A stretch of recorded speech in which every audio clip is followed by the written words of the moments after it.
Salut tout le monde. Alors aujourd'hui, petit live. Je vais vous montrer, je vais attendre qu'il y ait un tout petit peu de monde et je vais vous montrer un petit truc. Je vais essayer d'être au plus rapide possible. Enfin, je vais vous montrer trois choses. Je vais vous montrer un peu ce qu'on voit en ce moment et ce qui ressort de tout ça en ce moment. J'ai fait, on va dire, une petite pause de 2 jours, entre guillemets, une petite pause où j'ai pu parler avec pas mal de monde, voir un peu les ressentis de pas mal de personnes. Et, et j'ai tweeté quelque chose hier qui a pas plu. Je voudrais vous montrer un petit peu que vous compreniez pourquoi quand je vous dis que c'est compliqué de simplement faire des lives et de simplement diffuser des informations et de faire comprendre certaines choses à des gens. Je vais vous montrer la violence que nous on reçoit en retour, personnes qui faisons des lives. Et je vais vous montrer pourquoi je peux pas arrêter de faire ça. Parce qu'en fait, ça me donne des bonnes raisons de continuer quand je vois ce qui se passe. Et puis je vais essayer de vous expliquer ça assez simplement. Voilà, on est déjà 1000. Salut Fanch.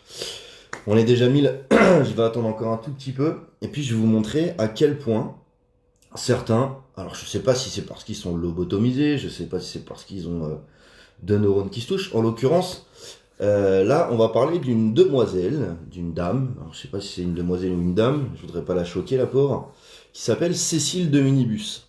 Alors, je sais pas si vous connaissez cette personne. Pour ceux qui connaissent pas, je vais vous montrer et je vais vous expliquer ce qui se passe. Hier, je tweet.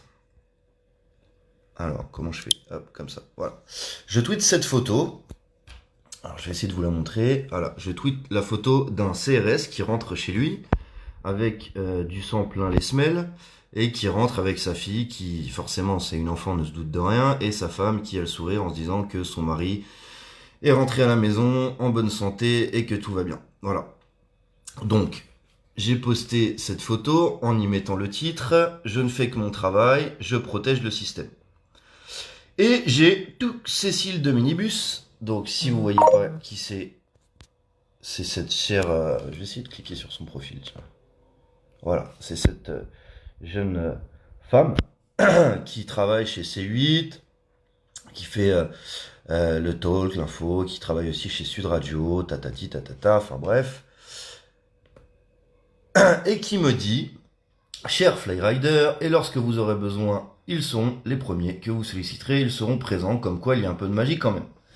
Ce à quoi j'ai répondu, je sais pas si je vais le voir, enfin bref, je suis pas sûr de le voir. J'ai répondu. Est-ce que... Voilà, j'ai répondu ça. J'ai répondu: venez en manif voir comment vos chers CRS tabassent les femmes, les personnes âgées, les handicapés, lors de charges ultra-violentes. Venez voir et on en reparle. Aucun des mutilés n'a été condamné pour un délit, ce sont des victimes de violences gratuites. Violences gratuites, violences policières évidemment. Alors, hop. Ce genre de personnes, brochingées, apprêtées, maquillées, qui se baladent sur les plateaux de télévision, sur les radios, avec un bon salaire, un bon poste. Hein. Ce genre de personnes considèrent que ce qui se passe depuis un an dans notre pays est normal. La réaction du gouvernement en envoyant policiers, CRS, Brave M, BAC, etc., etc., policiers surarmés. Attendez, je coupe les notifs, tac. C'est quelque chose de normal. Alors, je voudrais vous montrer un peu, quand on montre ça, c'est-à-dire quand on montre la réalité de ce qui se passe sur les manifestations, la réalité, elle est simple. Quand t'as un coup de sifflet, il tabasse tout le monde. Alors, vous pourrez me dire: ouais, mais bon, quand même, il protège les institutions, nanani, nanana. Comme beaucoup l'ont dit, puisque si je vous lis les commentaires: pourriture, futur journaliste on vous dit, abject, en plus c'est malandin illettré, ce déchet devrait être définitivement mis hors d'état de nuire, imbécile, un grand merci aux militaires et CRS, aux gendarmes, aux policiers qui nous préservent des hobbies révolutionnaires. Semelle le boutin, voilà, ça c'est un truc à la con, pauvre connard inculte, si tu sèches tes cours du collège tu finiras comme Maxime Nicole, aussi bête qu'analphabète. Demande au Père Noël de t'offrir un Becherel, là ça pique les yeux autant que de la lacrymo, mais pas l'orthographe visiblement, et 3 fautes blablabla, Nicole salopard, blablabla. Enfin bref, t'as beaucoup de jeunes, de gens, d'anciens. C'est sur Twitter hein, généralement parce que sur Facebook c'est pas du tout comme ça que ça se passe, mais sur Twitter c'est vraiment le ramassis de connards pro-macronistes, le cul planqué chez eux, qui critiquent tout ce qui se passe sans non seulement savoir ce qui se passe, mais en plus sans y avoir été en manifestation, puisque la plupart, quand on regarde leur profil, alors là on en voit un par exemple, un commentaire, c'est pour vous montrer un peu hein, ce que les commentaires disent. Toujours fascisant de voir ces gens qui ne savent même pas écrire, mais qui exigent que l'on prenne leur pensée au sérieux. Alors déjà, j'exige rien de toi, il note 34, je t'ai pas demandé absolument de prendre ça au sérieux, tu fais ce que tu veux. Et en plus, ce qui est marrant, c'est qu'il parle de fascisme. Le fascisme, c'est le fait d'imposer une idée, alors que lui vient m'imposer son idée via un com, que si tu sais pas écrire, ton idée c'est de la merde. C'est assez drôle quand même de voir que la plupart des génies de l'histoire étaient quasiment tous avec un grain, si je peux dire ça comme ça. C'est-à-dire que beaucoup étaient en dehors du monde, ne collaient pas à la société dans laquelle ils vivaient, remettaient tout en question et se faisaient passer pour des fous. C'est-à-dire que la plupart des grands génies de l'histoire, et je me fais pas du tout passer pour un grand génie, rien, loin de là, complètement loin de là, mais la plupart des gens qui sont en dehors du système et qu'on fait passer pour fous se retrouvent être finalement ceux qui, même s'ils savent pas écrire, même s'ils savent pas s'exprimer correctement, c'est ceux qui font ou qui permettent de faire les plus grandes choses. Moi, je pense que on n'a peut-être pas la science infuse, on sait peut-être pas écrire tous correctement, mais collectivement, on est en train de faire quelque chose d'exceptionnel. On est en train de récupérer la liberté d'être humain, le droit de vivre dignement, la fraternité, chose que la République promet, mais ne fait absolument pas, puisqu'elle permet à des lobbies de financer ce qu'elles veulent et d'appliquer leur volonté pour asseoir un pouvoir, pour augmenter leurs bénéfices, leurs rentes, etc., etc. Donc voilà. Pour répondre à ça, je pense que je pourrais y passer des heures tellement des vidéos de violences policières, etc., etc., etc. Il y en a, mais il y en a un qui est assez exceptionnel puisque on m'a dit que mettre un enfant sur une image de policier qui rentre chez lui, c'était pas bien. Bah, je vais vous montrer cette image-là. Voilà. Ça, c'est aussi des enfants, vous voyez? Et c'est des enfants qui descendaient d'un bus, ou du moins qui étaient à côté d'un bus de supporters de clubs de foot, qui se sont fait allègrement gazer avec du gaz chimique. Je vois que la petite, heureusement, on peut pas la reconnaître, mais je pense que là, elle a pas l'air d'être super en forme, elle a l'air d'être plutôt apeurée. Moi, j'ai vu la vidéo, j'arrive pas à retrouver le lien sur la page. C'est assez dommage, parce que France Bleu a fait un article, mais il a pas mis le lien, ou du moins, j'arrive pas à le trouver. Voilà, donc je vois hein, des commentaires qui ont été mis de témoins qui disent qu'ils ont vu les enfants se faire gazer, paniquer. C'est terrifiant de voir ça aujourd'hui, à la veille de 2020. J'ai reçu une grenade au pied alors que quelques secondes avant, j'étais à côté d'une petite fille, Bilal, supporter du Nîmes Olympique. Alors, le problème de ça, c'est que ça, c'est un témoignage. Mais les témoignages, depuis un an, il y en a des centaines, voire des milliers. Pour la plupart des gens qui ont fait des manifestations, on a tous été témoins de charges policières, qui ont foutu des personnes en fauteuil roulant par terre, qui ont tiré, enfin, défoncé des femmes à 3 ou 4 CRS en la tirant par les cheveux, en la matraquant. On a vu énormément de violences policières gratos. Hein, c'est facile hein, quand t'es équipé, quand t'as une matraque, un flingue et 200 collègues qui peuvent défoncer la gueule de tout le monde avec des grenades et des LBD. C'est normal que tu te sentes puissant. On les a vus beaucoup moins puissants, par exemple, dans... c'est quoi ça? On les a vus beaucoup moins puissants, par contre, dans les escaliers du métro. Non, Lenka, s'il te plaît, je suis... oui, si tu veux, mais tu fermes la porte. On les a vus beaucoup moins puissants dans les escaliers des métros quand il s'agissait de faire face à peine une dizaine de policiers, à énormément de grévistes qui prenaient le quai pour protester et continuer à faire grève. Là, tout de suite, c'était beaucoup moins drôle pour eux.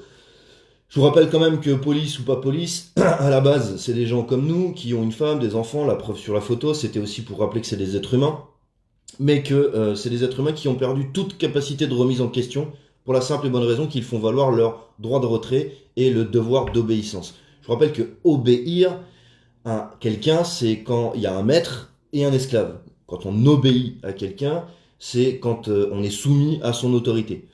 En étant policier, vous êtes soumis à l'autorité, à la base, de la population.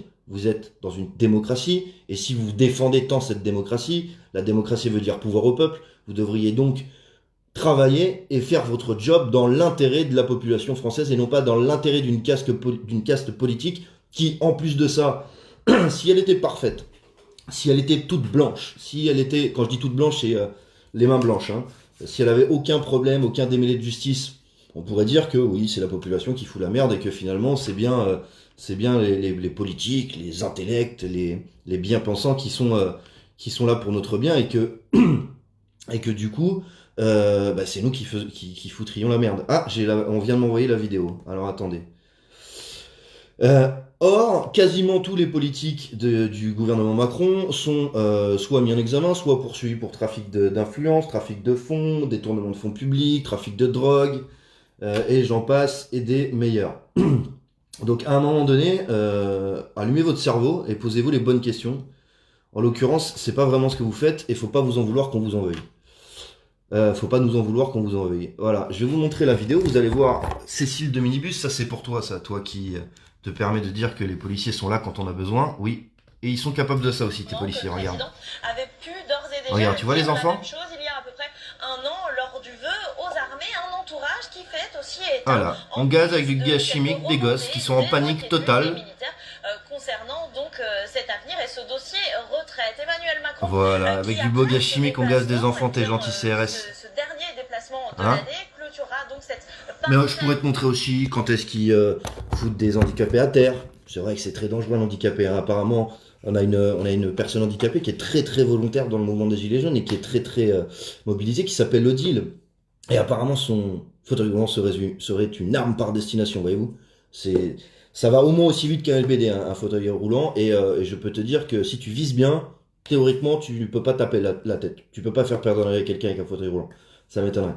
À la vitesse où ça avance, et vu comment les personnes qui se trouvent dans des fauteuils ont des problèmes pour se mouvoir, ça m'étonnerait que vous ayez un quelconque problème. Ce qui vous dérange dans ces gens-là, c'est leur ténacité. Parce qu'Odile, elle lâche rien, et elle dit merde.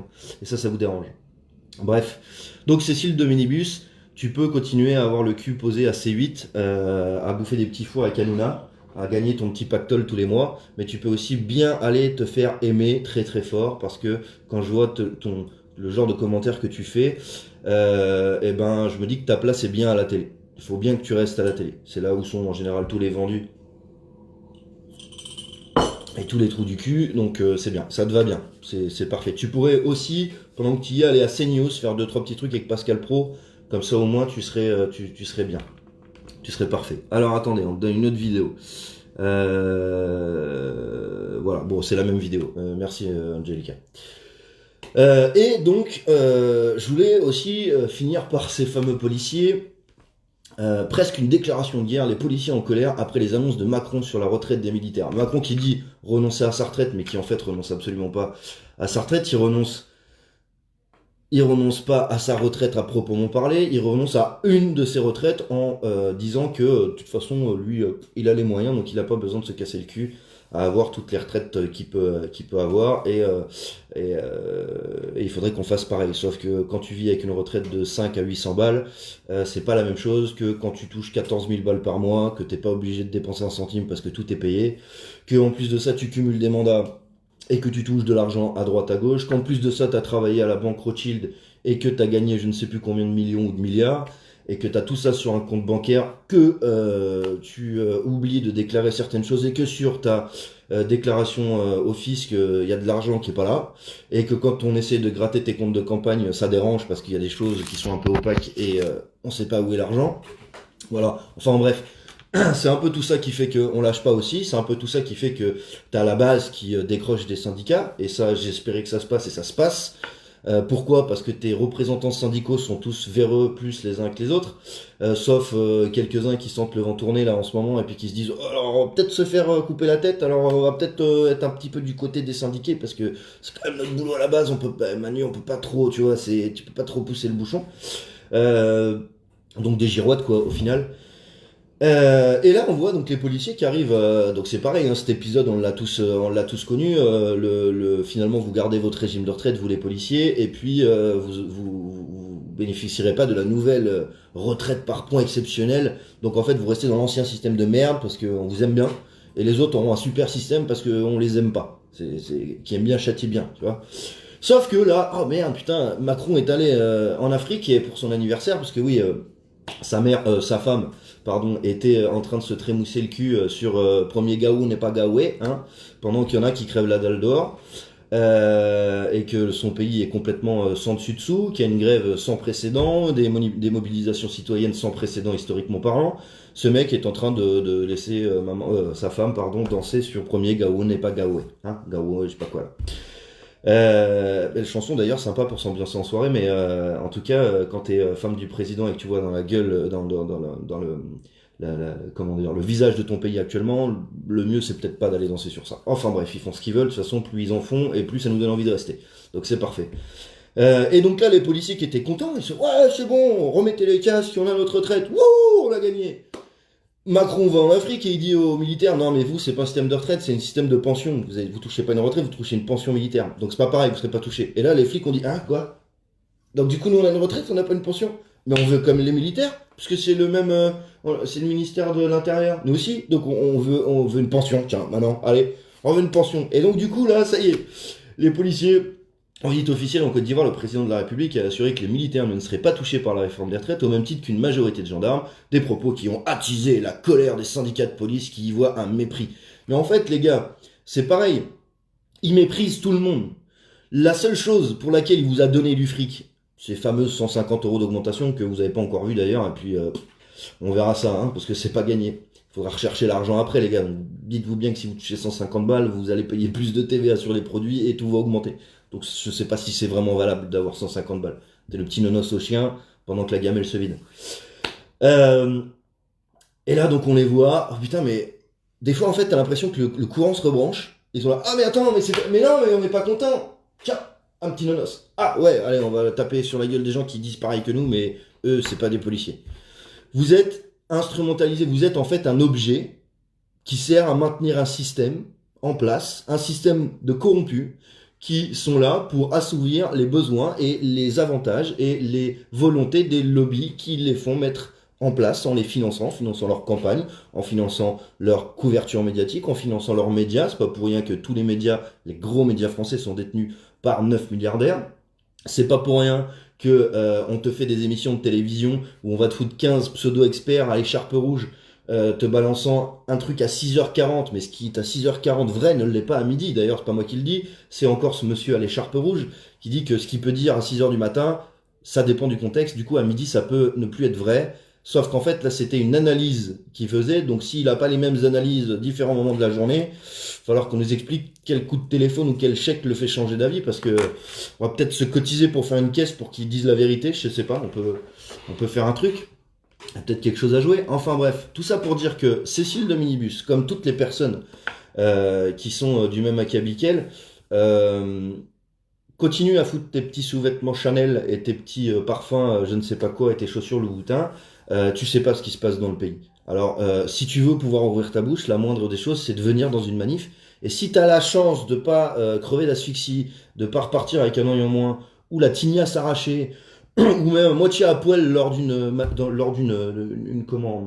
intervention musclée pour une interpellation contrôle d'identité longue, cool, tu pourras en reparler peut-être du moins, tu pourras en reparler différemment sur les plateaux de télévision parce que tu auras peut-être compris comment ça se passe sur les manifs. En attendant, tu peux me citer sur tes tweets, je retweeterai pour que les gens voient à quel point il y a une partie de votre petit monde là qui est vraiment à vomir. Pour tous les autres, comme par exemple Yvan Le Bolloc, comme par exemple tous les artistes qui sont venus sur les manifestations et qui soutiennent, comme par exemple les artistes de l'Opéra de Lyon qui ont refusé de faire leur apparition et de faire leur spectacle. Alors l'Opéra de Lyon, je connais pas, je sais pas ce qu'ils font, je sais juste que j'ai vu une vidéo où ils disent qu'ils refusent de faire leur représentation et ils se font huer par des petits bobos, par des petits nantis là, des petits trous de balles bien au chaud sur leur siège, genre ouh quelle honte, oh quelle honte. T'es en train de regarder des gens qui crèvent la dalle te faire un spectacle et ils te disent on crève la dalle, on en a marre, on fait pas le spectacle. Tu dis oh quelle honte, vous devriez crever la dalle, fermer votre gueule et en plus de ça faire la représentation. Ouh, sans déconner les gars, vous êtes sérieux quand vous huez des gens comme ça? quand quand vous huez des gens comme ça, vous avez aucun scrupule. Et quand je vois les gens qui me disent sur les différents autres réseaux que Facebook, comme Twitter, etc., que oulala, oh là là, les policiers, on s'en sert. Oui, ils sont utiles, certains. Les gendarmes, dans leur gendarmerie, ceux qui viennent pour sauver des femmes qui se font agresser par leur mari, pour éviter un accident sur l'autoroute, pour éviter que quelqu'un qui est 6 grammes prenne la route et aille tuer une famille ou je ne sais pas. Oui, là, c'est utile. Quand ils commencent à mettre un casque, un bouclier, prendre un fusil d'assaut, des lance-grenades avec du gaz chimique, des matraques et des LBD qui sont des armes de guerre pour aller réprimer une population qui demande finalement exactement ce que eux demandent, ça s'appelle tout sauf servir la population. Quand en plus de ça, ce mouvement ça fait 1 an qu'il dure, quand en plus de ça il a plus de 70% d'opinion favorable et que les médias mainstream sont pris d'un main dans le sac en train d'essayer de modifier les sondages pour que les gens croient à la télévision qu'en fait, non, la grève est pas soutenue du tout.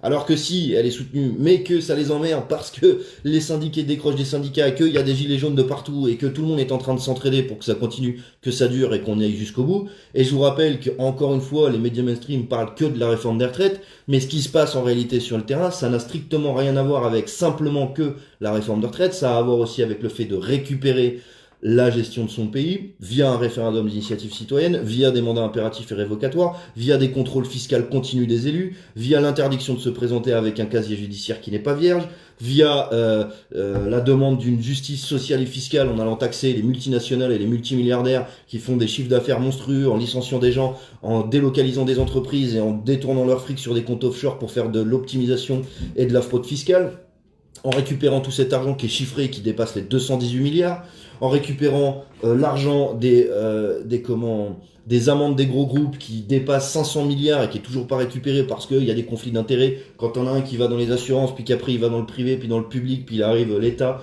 puis il repart un machin, il gagne du fric, en veux-tu en voilà en attendant.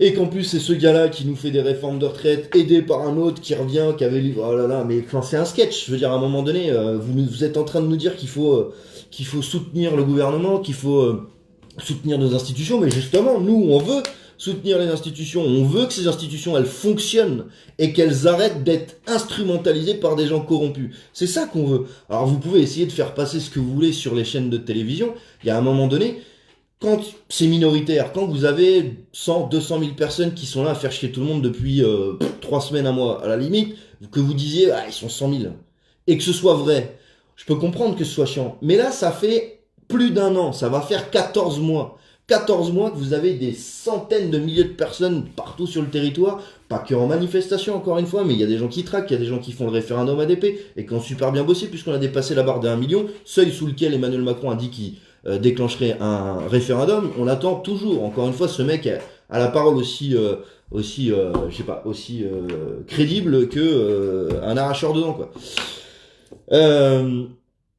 Tout ça pour vous dire, je vais pas rester très très longtemps, je vois qu'on est 1800, mais quand vous avez des attaques comme ça, ou alors il y a eu, je sais plus combien sous le tweet, il y a eu 603 retweets, 1100, attendez, je vais vous dire parce que c'est assez comique.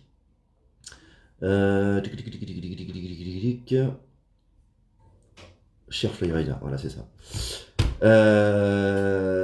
Elle a 16 commentaires sous son truc. Et alors attention, elle se fait démonter. Par contre sur le truc que j'ai fait, il y a presque 600 commentaires et c'est que des trucs où on m'attaque, genre je suis con. J'ose dire la vérité. Et on essaye de me rabaisser sur les commentaires en me disant que je suis rien, je suis une merde, je suis un truc à tuer, il faudrait que les flics s'occupent de mon cas. Et ces gens-là vous disent qu'ils sont pour la liberté, l'égalité, la fraternité. Moi j'appelle pas à tuer du flic. J'appelle pas à tuer des gens qui sont contre ce qui se passe actuellement. Et je leur dis juste qu'à un moment donné, s'ils branchent pas les fils, faut pas qu'ils s'étonnent s'il n'y a pas de courant, s'il n'y a pas de lumière. S'ils y voient rien et qu'ils y voient pas clair, c'est peut-être qu'à un moment donné, ils sont enfermés dans une bulle et ils regardent pas ce qui se passe. Nous, on va dehors, et je parle nous, c'est les gilets jaunes, on va dehors, on n'est pas tous d'accord, mais on est d'accord sur plusieurs choses. C'est qu'on veut récupérer la gestion de notre pays, collectivement. On veut qu'il y ait une justice sociale et fiscale dans un pays qui fait des milliards de chiffre d'affaires, de produits intérieurs bruts, sachant que maintenant, je sais pas si vous êtes au courant, mais dette a dépassé le PIB, on n'est pas dans la merde. Tout ça parce qu'il y a des gens qui, je vous rappelle que la dette dépasse le PIB et dans le même temps, les élus s'augmentent, leurs primes s'augmentent, ils font des voyages à droite à gauche. Là, le président, il est en Afrique, c'est certainement pas son argent qui a payé ça. On pourrait gratter, hein, mais je suis sûr qu'il y a un peu d'argent public qui a été utilisé, hein, au moins pour le kérosène de l'avion, puisqu'il a sûrement dû y aller avec son bunker volant payé par le contribuable. Ce qui devrait être interdit aussi, ça pour les déplacements privés, il devrait se démerder avec son propre service de sécurité payé par ses soins. Puisqu'il touche un salaire, il faut bien qu'il soit dépensé. À un moment donné, je pense en plus que 14 000 balles par mois, ça va. Il y a moyen de s'amuser, quoi. Il y a moyen de faire un bon petit Noël. Hein. Il y a moyen de bouffer du homard et de boire du bon vin, quoi. Vous voyez bon, voilà. Tout ça pour vous dire que beaucoup de commentaires se demandent comment ça va se passer après, si cette réforme des retraites est retirée. Est-ce que les syndiqués vont se retirer aussi? Est-ce que c'est là, justement, on a parlé depuis 13 mois de structuration, on a parlé depuis 13 mois d'organisation, et moi j'ai jamais voulu faire partie de ça, parce que je voulais diffuser des informations et je voulais pas faire partie de la construction. Maintenant, je vais être obligé d'en parler de la construction, parce que s'il y a un moment où il faut construire et structurer, je pense que c'est maintenant. Pourquoi c'est maintenant? Parce qu'il y a des gilets jaunes dans quasiment tous les corps de métier, et quasiment tous les corps de métier sont en grève. Donc c'est le moment d'expliquer aux gens que si on s'arrête à la réforme des retraites, on rentre dans la campagne de com, le jeu médiatique qui aura été mis en place, c'est-à-dire tout détourner sur une réforme, faire sortir les syndicats massivement, et puis enlever cette réforme, comme ça tout le monde rentre chez soi, et le peu de gens qui restent demandent des choses complètement possibles, sont des factieux séditieux, et on est reparti pour une boucle où on se fera démonter la gueule pour rien. Je pense que là, la grève, elle doit pas se limiter simplement à la retraite, elle doit, et d'ailleurs, j'ai parlé avec beaucoup de syndiqués qui sont tout à fait d'accord avec ça, elle doit mettre fin à la corruption d'État. Elle doit mettre fin à l'instrumentalisation des institutions. Elle doit mettre fin aux injustices sociales et fiscales, et elle doit faire en sorte que ce ne soit plus les lobbies qui décident pour nous, en mettant en place des élus et en les payant grassement avec des dessous de table ou avec des petits arrangements dans les bureaux. Il faut que ce soit des gens clairs, défini par le peuple. Alors après, ce sera collectivement aux gens de choisir, mais il y a plein d'idées qui circulent, comme par exemple le tirage au sort par domaine de compétences. Il y a plein de choses qui sont possibles et imaginables, et collectivement, on est bien plus intelligent que ces bureaucrates qui, finalement, à part baisser le froc et se mettre à genoux, font pas grand-chose de plus. En faisant belle figure devant les caméras, en nous expliquant que ça va piquer, mais c'est pour votre bien. Hein, ça va bien se passer. Au début, ça fait mal. Après, tu seras tellement reparti dans ton quotidien que tu vas pas t'en rendre compte. Tu vas juste travailler plus. Tu vas voir, ça va bien se passer. Et puis t'expliqueras ça à tes enfants. Ils vont comprendre. De toute façon, ils sont jeunes, donc ils vont s'habituer. C'est quelque chose de classique. Hein. Quand tu nais dans un truc, bah tu t'y habitues en croyant que c'est normal. Tu vois pas ce qui s'est passé avant et tu t'en occupes pas. Donc faites attention quand même à tout ça. Et puis merci encore à tous ceux qui font grève. Malgré toutes les attaques, toutes les diffamations, tout ce qui peut se passer, merci beaucoup à vous. Merci à tous ceux qui sont mobilisés, merci à tous ceux qui prennent du temps pour traiter les infos, pour regarder ce qui se passe, merci à tous les modérateurs de groupe, merci vraiment à tout le monde. Et n'oubliez pas, à la fin de l'année, là, il va jouer un gros truc, c'est que les fêtes de fin d'année, elles vont être gâchées pour le gouvernement, et elles vont être magiques, je pense, pour la plupart des gens qui sont mobilisés, parce que ils vont créer un lien qui sera indestructible. Quand on arrive à des fêtes comme ça, et qu'on se retrouve sur des piquets de grève ou qu'on se retrouve à être avec des gens qu'on a rencontrés dans des mobilisations, ça soude. Et une fois qu'on est soudé, c'est difficile à casser ce genre de lien. Et ça, c'est ce qu'ils ont peur aussi, c'est qu'on crée des liens. Donc créez le plus de liens que vous pouvez, parlez au plus de gens que vous pouvez, essayez de leur faire comprendre en leur montrant, je pense qu'il y a suffisamment de preuves, il y a suffisamment de choses à déballer pour leur montrer. Ceux qui sont obtus et qui sont psychorigides et qui veulent pas comprendre, tant pis pour eux. À un moment donné, quand ça leur arrivera sur le coin de la gueule, ils comprendront. Ce sera peut-être déjà trop tard pour eux, mais ce sera pas faute de les avoir prévenus. Je regarde, tac. Alors, rassemblement suite au gazage des supporters sur demande de Cyril Roux, président de Neurose 2013. Rendez-vous à 17h sur le parking de Costières pour ensemble aller porter plainte au commissariat central de Nîmes sur les violences subies samedi soir. Appel à tous les médias, soyez présents. Il y a une demande de rassemblement à Nîmes, pour ceux qui sont de Nîmes, à 17h sur le parking des Costières. Alors, je sais pas ce que c'est, mais voilà, il y a une demande de rassemblement. Je vous souhaite donc une bonne journée. un bon courage. Et puis, il n'y a même plus besoin de se casser le cerveau à savoir si ça va marcher, si ça va pas marcher. Il n'y a rien qu'à voir, il y a rien qu'à regarder leur réaction et de savoir qu'on est déjà sur la bonne ligne et que on va y arriver sans problème. Ça prendra du temps, ça c'est sûr, mais ils sont en train de s'emmêler les pattes. Il y a tout qui est en train de sortir, tous leurs petits squelettes cachés dans les placards qui sont mis à jour parce qu'il y a des gens qui grattent. Et s'il vous plaît, moi j'ai pas les capacités de gratter comme certains le font, mais grattez les gars. Vraiment gratter, allez chercher jusqu'au fond de leur placard. À un moment donné, il y a trop de trucs, ils pourront pas s'en sortir. Voilà. Bonne journée, bon courage, et surtout on lâche rien. Salut tout le monde.